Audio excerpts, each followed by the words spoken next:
Hello everyone, welcome back to my channel. This is Samarpita और आज मैं आप सबके साथ मेरी एसबीआई पीओ का जो फाइनल स्कोर कार्ड है वो शेयर करने वाली हूँ। और मैं आपको ये भी बताने वाली हूँ कि मेरी सेक्शनल जो अटेम्प्ट्स हैं वो मुझे याद है वो क्या क्या है, वो मैं भी शेयर करने वाली हूँ। क्योंकि एसबीआई जो है ना वो सेक्शनल जो मार्क्स है वो नहीं देते, सेक्शनल कट ऑफ भी मेंटेन नहीं करते, इसके लिए मार्क्स भी रिफ्लेक्ट नहीं होता है स्कोर कार्ड पे।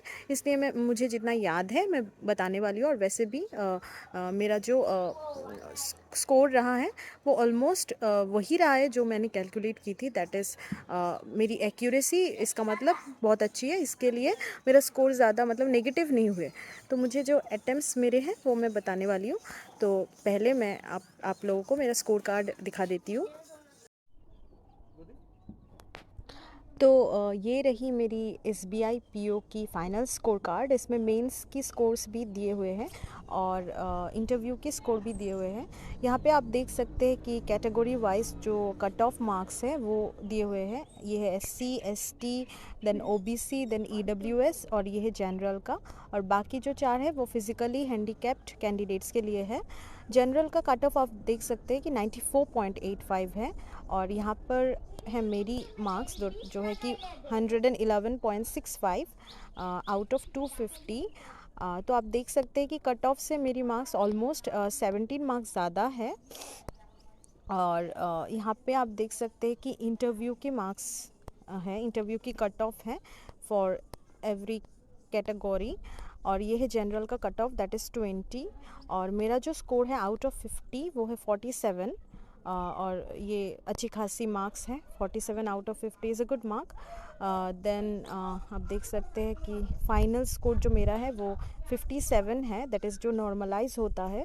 आउट ऑफ 75% 33.50% मिला है मुझे मेंस में। और आउट ऑफ 23.50 मिला है मेंस में। और वो दोनों मिला के होता है 57। नॉर्मलाइज होते हैं वो 100 में, पूरा मार्क्स जो है वो 100 में दिया जाता है। और 75 जाता है मेंस के लिए और 25 जाता है इंटरव्यू के लिए। तो वो ऐड करके मेरा जो मार्क्स आया है वो 57 आउट ऑफ 100 है। और cut off for general is 53.40 and mine is 57. So it is kind of good, and here it is written congratulations you are selected. तो ये रही मेरी स्कोर कार्ड। आगे मैं आप लोगों के साथ मेरी अटेम्प्ट्स शेयर करने वाली हूँ जो सेक्शनल अटेम्प्ट्स हैं। तो ये रही मेरी final score card of SBI PO 2021। और अब मैं आप लोगों के साथ मेरी जो अटेम्प्ट्स रह चुकी है that is section wise, subject wise जो अटेम्प्ट्स है वो शेयर करने वाली हूँ। स्टार्टिंग फ्रॉम रीजनिंग मेरी अटेम्प्ट्स है 22। और रीज़निंग मुझे मॉडरेट लेवल की लगी, उतना डिफ़िकल्ट नहीं था। जो लास्ट टाइम था वो बहुत ही डिफ़िकल्ट था, मतलब मैंने सिर्फ 14 कर पाई थी और बहुत मुश्किल लगा मुझे। इस बार मुझे थोड़ा बहुत मॉडरेट लगी और काइंड ऑफ डुएबल थी। उसके बाद क्वांट्स मैं वैसे भी थोड़ी वीक हूँ, ऊपर से मुझे बहुत टफ़ लगा। मतलब लास्ट ईयर मैं ज़्यादा कर पाई थी और इस बार मुझे पता नहीं क्या हुआ, मैं कर ही नहीं पा रही थी। I wasted like 20 minutes. 45 minutes होते हैं क्वांट्स के लिए, 20 मिनट्स तो मैं वैसे ही वेस्ट कर चुकी थी कि एक डीआई किया वो नहीं हो पा रहा था, सेकेंड डीआई नहीं हो पा रहा था, थर्ड डीआई नहीं हो पा रहा था। फिर I was like completely lost. मैं बहुत घबरा गई कि क्या मुझसे नहीं हो पाएगा। मतलब मुझे एक एक दो भी हो तो अटेम्प्ट करने थे, क्योंकि zero attempts that would be really shameful. But फिर मैंने केसलेट पकड़ी और फिर वो केसलेट में कर पाई थैंकफुली। तो मेरे एटम्स बहुत कम हैं, 6 एटम्स थे और मुझे लगा कि बहुत ही कम है। लेकिन जब मैंने एनालिसिस देखा तो सब बता रहे थे कि बहुत टफ थी, कैट लेवल का था या ऐसा कुछ। और 6 atoms like up till 10 was, everyone was saying कि अप टिल 10 अच्छी एटम्स है, मतलब 10 भी हो तो भी अच्छे। तो मैंने 6 की थी and I was like kind of satisfied. Okay, वैसे भी थोड़ी वीक ही हूँ ऊपर से, लेकिन फिर भी थोड़ी बहुत एक्सपेक्टेशंस थी इस बार क्वांट से, क्योंकि बहुत सारा प्रिपरेशन की थी, बहुत सारा प्रैक्टिस की थी लास्ट। बट जो एसबीआई का जो पेपर का लेवल होता है ना वो थोड़ा सा हाई होता है, मेंस का स्पेशली ज़्यादा हाई होता है। तो उसके हिसाब से it was kind of fine. तो फिर आता है जीके। जीके मतलब जो जनरल अवेयरनेस पार्ट होता है वो तो क्या ही था। मतलब इतना कुछ पढ़ाई की, मुझे लगा कि चाहे कितना भी पढ़ लो तुमसे नहीं हो पाएगा, किसी से भी नहीं हो पाएगा, ऐसी टाइप की थी।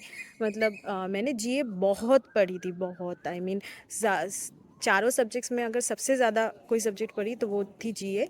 और फिर भी I could only attempt 20 out of 40।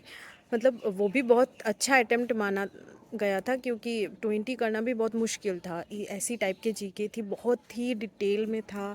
Like कर पाना बहुत मुश्किल था। लेकिन समहाउ 20 अटेम्प्ट्स की और उसमें से एक गलत हो गई थी। वो बाद में घर में आके जब देखी तो एक गलत थी, बट बाकी 19 सही थी। उसके बाद आता है इंग्लिश। इंग्लिश मैं वैसे भी थोड़ी सी स्ट्रांग हूँ, उसके लिए मैंने 31 आउट ऑफ 35 अटेम्प्ट की थी and it was kind of good, और मैं सेटिस्फाइड भी थी। फिर डिस्क्रिप्टिव के बारे में बता देती हूँ। डिस्क्रिप्टिव में मैंने एक सिली मिस्टेक की थी, जिसके वजह से मेरी लाइक इतनी टेंशन हो रही थी ना कि मुझसे शायद नहीं हो पाएगा। वो भी अगर आपका एग्ज़ाम अच्छा ना हो वो अलग बात होती है, कि आप नहीं कर पाए वो अलग बात होती है। और अगर सिली कोई मिस्टेक की वजह से, थोड़े से ध्यान ना देने की वजह से अगर आपका क्लियर ना हो पाए तो वो ज़्यादा प्रॉब्लम होती है, उससे ज़्यादा दुख पहुंचता है। तो मेरा ये था कि अगर नहीं हो पाया क्लियर तो डेफिनेटली उस डिस्क्रिप्टिव की इतनी ये जो मतलब मैंने जो कैजुअली ली थी उसकी वजह से ही होगा। तो वो बहुत मतलब टेंस थी मैं, अनटिल मीन्स की जो रिज़ल्ट आई तब तक मुझे ये था कि नहीं मिलने वाला है। तो क्या किया था मैंने, वो ऐसे और लेटर के लिए अलग अलग ऑप्शंस होते हैं। लाइक ABC ऐसे के भी लिए होता है और लेटर के लिए भी होता है। तो मैंने ना वो ए अटेम्प्ट कर रही हूँ या बी या सी वो मेंशन नहीं की थी। तो उस बात के लिए बहुत टेंशन हो गई थी मुझे। मुझे ये था कि मैं अटेम्प्ट तो करूँगी, मैं मतलब वो ए है या बी है या सी है वो लिख लूँगी। पर पहले मैं टाइप कर लेती हूँ। मेरा ये था कि पहले मैं टाइप कर लेती हूँ, फिर 1-2 मिनट अगर मिल जाए तब जाके ए होगा या बी होगा वो लिख लूँगी। फिर क्या हुआ कि थोड़ा इंटरफेस भी थोड़ा आई डोंट नो कैसा था, थोड़ा सा ट्रिकी था, थोड़ा देर हो गई मेरी। वैसे टाइप करने में 30 मिनट्स में हो जाता है, लाइक 2 मिनट्स मेरा रह जाता है बाद में, एक ऐसे और एक लेटर लिख के। बहुत प्रैक्टिस की थी तो उससे इतना पता था कि 2 मिनट पे रह जाएगा। लेकिन जो उसका इंटरफेस था ना बहुत ही बेकार था। लाइक ऐसा होता था कि सपोज़ आपको कुछ बैक स्पेस से डिलीट करना होता है। आप कुछ लिखा है और फिर उसको डिलीट करना है। डिलीट अगर मैं कर रही हूँ तो कर्सर अचानक कहीं और पहुँच जाता है और फिर कहीं और से डिलीट होने लगता है। तो उस चक्कर में थोड़ा-सा देरी हो गई और मैं कंस्टेंटली स्क्रीन में देख रही थी और फिर टाइप कर रही थी, क्योंकि मैं ऐसी नहीं हूँ कि टाइप करती जाओ और फिर स्क्रीन में ना देखूँ। अगर ऐसा होता तो और भी प्रॉब्लम हो जाती, कि फिर देखती कि बहुत सारा रायता फैला हुआ है, क्योंकि ऐसे कर्सर कहीं भी पहुँच जाता है तो प्रॉब्लम हो जाती है। तो इसके लिए थोड़ी देर हो गई। और फिर at the and I had only 30 seconds.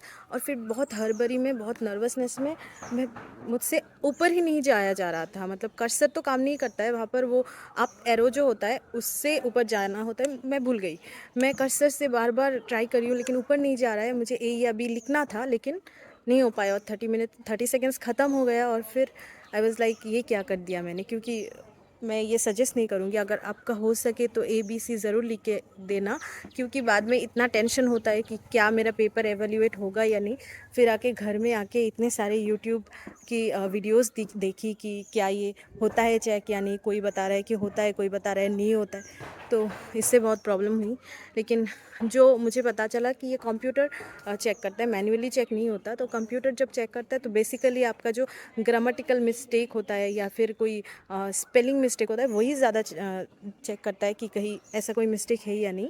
और ABC ना भी दो तो थोड़ी बहुत मार्क्स आपका डिडक्ट होता है। क्योंकि मैंने डिस्क्रिप्टिव में सोचा था कि ज़्यादा मिलेगा, but I think I got like almost 20 और 25-50 में थोड़ा कम मिल गया मुझे। तो I think it is because of that कि मैंने ABC नहीं लिखी, उसके लिए थोड़ा मार्क्स डिडक्ट हुए। But thankfully I got selected. अगर नहीं होती तो मुझे लगता कि उसी के लिए नहीं हुआ और बहुत ही अफसोस होता उस वजह से। एनीवेज ये रहा मेरी स्कोर कार्ड और अटेम्प्ट्स ऑफ SBI PO 2021। और अगर आप लोगों को मेरी कंटेंट अच्छी लगी तो प्लीज़ लाइक शेयर और सब्सक्राइब कर देना। और अगर कोई भी क्वेश्चंस है आप लोगों की तो please mention in the comment section. Thank you, bye bye.